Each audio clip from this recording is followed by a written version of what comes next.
the desire for sex, even for somebody like you, Tucker, is a very strong one.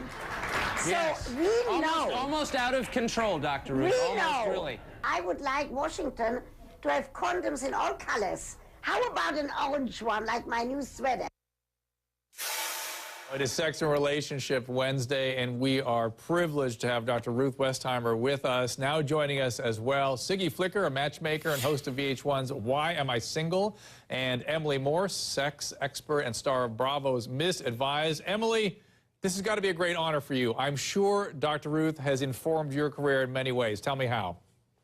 Absolutely. I'm so honored to be here with Dr. Ruth. I have to say, she's a cultural icon in the area around sex and relationships. And she was the first person who made talking about sex okay in our culture. And so I definitely am a huge fan, and I'm honored to be here with Dr. Ruth. She's done so much. She's a pioneer. She really is. And Siggy, I'll ask you the same question. Well, Dr. Ruth is not only my idol. Dr. Ruth, I was born during the Six-Day War in a bomb shelter. So like you, I have a lot of chutzpah, a lot of courage and conviction, and I've learned a lot from you because after my first husband and I got divorced and I remarried again recently to the lid to my pot, I like to say it, I learned how to be sexually active and actually enjoy my sex life for the first time, and that I have to say is a lot because I've learned so much from you. So I'm also very honored to share today with you. Dr. Ruth is beaming. I wonder if you get a picture of her right now. Dr. Ruth, you want to respond to them? Then I've got to take another quick break, and we'll all take calls together. Go ahead, Dr. Ruth. I have to tell you, I love what you both said, and it's good that I'm wearing a red blouse because I'm blushing, but I certainly love it. Good luck to you in your professions. Okay, we're gonna get back to both of you and Dr. Ruth and her chutzpah and more calls. And oh, by the way, again, checking in with the storm too. We're gonna be doing that a little later in the show and getting an on-the-ground view of what's going on there now. But first, a quick break. The Olympic swimmer, Lochte, since he wears that tight swim cap made out of rubber, I hope he puts that rubber, you know what I'm talking about, a condom, at another place on his anatomy. I know what she's talking about. It is SNR, Sex and Relationship Wednesday, and I'm joined by Siggy Flicker, matchmaker, star of Why Am I Still Single, and Emily Morse, star of Misadvised, and of course, the cultural icon with tons of chutzpah to spare, Dr. Ruth Westheimer. Ruth, thank you. You know, speaking of your chutzpah, and I know I'm trying to tread carefully around any personal questions, but do you mind me sharing that you were actually in the military? That's true, but first tell all of your listeners, the word chutzpah means nerve. It also means to take a risk. And Drew, be very careful what you're asking me. I was a sniper in the Haganah. That was before the Israel Defense Forces. I can still put 5 bullets in a red circle and throw hand grenades. So be very careful. Even so I'm 82 years old, be careful what you are asking me. Ruth? But this you can know. I've never killed anybody, but it wasn't an act of heroism on my part. Everybody in those years, in the early year of Israel, was in some kind of a military group. Well, I want to say that I know you've never killed anybody until tonight, so if you see a red dot suddenly appear right about here, you know who's on the other end of that laser. I'm just saying. So let's go to our callers here. Adam in Georgia. Adam, you have a question for the panel. Hey, how y'all doing? How you doing, Dr. Drew? Adam. Dr. Ruth? Basically, I'm 35. My wife is 35. We've been together since I was 18. We were both 18, and I'm trying to figure out if it's healthy for us to watch adult movies together. I mean, we've been together so long to where, I don't know, I just feel, you know, I'm just trying to see. It's a great question, Adam, and I'm going to throw that to Dr. Ruth. Go ahead. All right. I hope that every time you make love, before that, you are going to watch some explicit sexual movie. Close your bedroom door. Don't let the children watch. And then I have something else to tell you. Get your wife to buy the 3 volumes of Shades of Grey. Let her read it first, then you read it. And then you call back Dr. Drew, and you let him know if it helped. Okay? Siggy, you're having a powerful reaction. Why don't you ring in also? I'm so in love with this woman. Dr. Ruth, you're absolutely right. During my first marriage, I was always afraid of my sexuality. I listened to you, and now I'm in such a healthy marriage. Well, not only, and we have 4 kids. Believe me, the doors are locked. But I embrace my sexuality. I have a glass of wine to relax because the kids are, here. I'm doing this. I'm working. I'm constantly all over the place. I've learned now to take care of myself and relax. And once in a while, I do enjoy an adult movie. It puts me in the mood, and it makes him very, very happy. And I happen to agree with almost everything that you say. Emily, you have a response? Yeah, absolutely. I think the thing about porn is that a lot of women can be turned off by their partners watching porn, but there's a lot of porn for women now. A lot of porn is made for men. It's what turns men on, but there's also porn that feels good to women. And so if you're in a couple and you're thinking about exploring porn together, why not go online, peruse, and see what floats her boat and what turns you on, and maybe you can find some movies you like together. We had Stormy Daniels on this show probably about a year ago, and she is a woman that produces porn for women, and she said, I learned from years of working in this business that men want to see people have sex. Women want to know why those two people like each other so much that they want to have sex. Sounds about right. Andrea in Connecticut. Andrea. Hi, Dr. Drew. Andrea. Hi, Dr. Rose. I have a question about celibacy and not being married and enjoying a sex life and not feeling guilty afterwards. Can you be a little more specific, Andrea? Hold on a second. What do you mean? You're having relations with people out in the world, or something you're doing by yourself? I have a fiance, and because we're not married, and of my moral upbringing and religion, I feel guilty that we're not married and we're having sex. Oh, got it. Ruth, go ahead. Okay. First of all, I'm very glad that you can look that straight in the face, and you can say, because of my upbringing and because I was taught differently, I have some worries about it. Put those worries aside. Throw them out the window right now. Say to yourself, I'm in this situation. I'm fortunate. I have a fiancé, and I am sexually active, and period. And don't let all of those thoughts spoil the ability to have an orgasm and the ability for him to ejaculate and for the two of you to have good sex. I have another idea for you. Put already a date. Make a date. When are you getting married? Because by that time, you can put all of these worries to bed. So make a date and get married. There you go. Donald in Pennsylvania. Donald. Donald. Hi. Donald in Pennsylvania. Are you with us? Donald's not there. What? Yes, hello, Dr. Drew. Hello, Dr. Ruth. There you are. What's going on, my friend?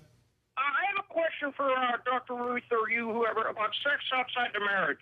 Me and my wife, Therese, we've been married for 17 years. It just, we're just not sexually compatible anymore. So we started dating outside the marriage for sex. Is that going to be healthy? Okay, now listen, this is a big topic, so I'm going to let Ruth start. Go ahead, Ruth, you start, then I'll let other... I'm Dr. Drew, I'm old-fashioned, I'm a square. It does not work in our society. There was a book written by the O'Neills. It was called Open Marriage. Guess what? By the end of, when they finished the book, they were divorced. In our culture, it does not work. Somebody is going to get jealous. Somebody is going to fall in love with that other partner, and you'll be in trouble. If sex has become a routine, make sure you go and see a sex therapist, somebody who can help you to spruce up and make your sex life better. Looking outside is never going to work in the long run. And those of us that work, yeah, I agree. Those of us who work clinically, we don't see it work. Otherwise, we would recommend it if it worked. What's something, why would we withhold that if that was something that was healthy and worked? And oh, by the way, think about it this way. Ruth and I have been doing combined probably 60 years of talking to people, probably thousands and maybe even hundreds of thousands of people, to help them with the complexities of just two people relating. It's very complicated. It's very difficult to do and do successfully and well. Two people, you bring in third, fourth, it becomes ridiculous. We got to take a break. More with Dr. Ruth. Go ahead, Dr. Ruth. Before we finish, go ahead. And you can't let boredom be in your bedroom. Kick boredom out of your bedroom. I'm kicking boredom out, and I'm kicking my viewers out right now for a break. Be right back. Until you find a partner, don't just sit there and moan and feel sorry for yourself. Close the door, read some very sexy fantasies, put some sexy music on, and bring yourself to sexual satisfaction. We are going to get into that and more in a quick Twitter tweet here from In Weiner, watching at Ask Dr. Ruth, which is Dr. Ruth's Twitter handle, and at Dr. Drew together. What a way to prepare dinner and ignore the RNC. How about that? Well, Dr. Ruth is on the doctor's channel with the kind of frank advice that made her famous. And of course, she's perfect for us with our motto, no topic is taboo. Let's pick up where we left off. I also have Siggy Flicker, matchmaker and star of Why Am I Still Single, and Emily Morse, star of Miss Advised. There are the three of those lovely ladies. We're going to go out to a call now. And Emily, I'm going to direct this one to you after I've heard from Stephanie and Dana. Stephanie, go ahead. Hello. I have a question. I cannot reach orgasm without manual stimulation when having sex. Is there any tips or answer that you can give me with that question? We're going to go to our panels. Emily, you first. I can tell you that there's nothing, absolutely nothing wrong with you. I'd say 70% of women need manual stimulation during sex. They need clitoral stimulation. And so there's nothing at all wrong with you. You're doing it all right, and you can even add a sex toy. You can have your partner be manually stimulating you, but you shouldn't feel that there's anything wrong with that, because it's more common than not that women need to be manually stimulated while they're having sex. Thanks, Emily. Dr. Ruth, we still have women confused themselves about what the spectrum of normal orgasmic function is in women, don't we? Now, we are very fortunate because in this country, in this great country of ours, women have heard the message that a woman has to take the responsibility for her orgasms, for her sexual satisfaction. There are women who, for whatever reasons, don't have an orgasm during intercourse, but need clitoral stimulation, either cunnilingus or their own hand or their partner's hand. And like you people said, there is nothing wrong with it. It doesn't matter. And who knows, just if you take the anxiety away, and if you might shift the position, and maybe in the female superior position, where you or your partner can touch the clitoris at the same time, and then maybe sometimes it will happen that you have an orgasm during intercourse. It does not matter. What matters is that you are going to be sexually satisfied. That's what matters. So don't worry about it anymore. Siggy, you want to add something to that? Well, I'd like to just say that, life is not black or white, and it's like that, not like that in the bedroom. There are not 50 shades of gray. There are 500 shades of gray. And when you feel like there's something that you might want to explore, and I learned this from Dr. Ruth, you have to have that chutzpah, that courage to take a risk and ask for it. Because like when I was insecure about being in the bedroom, of just having one position, I've learned to explore and ask and know what I like and what I don't like. So I think it's very important to know what you like and not be afraid to ask for it and explore in that direction. Samantha in Ohio. Samantha, you got a call for us? Samantha. Oh, yes. Dr. Drew. Yes. Me and my husband have been married 9 or 10 years, and he doesn't satisfy me in the bedroom. I haven't went out upon it or acted upon my things, but I fantasize about other ways. What is the problem? Where is he falling short? He doesn't want to try anything new. He's just the missionary, the whole thing. Okay. He doesn't satisfy me. Again, Emily, I'll start with you. Yeah, there's lots of ways. I mean, first of all, you have to talk. Does he realize that he doesn't satisfy you?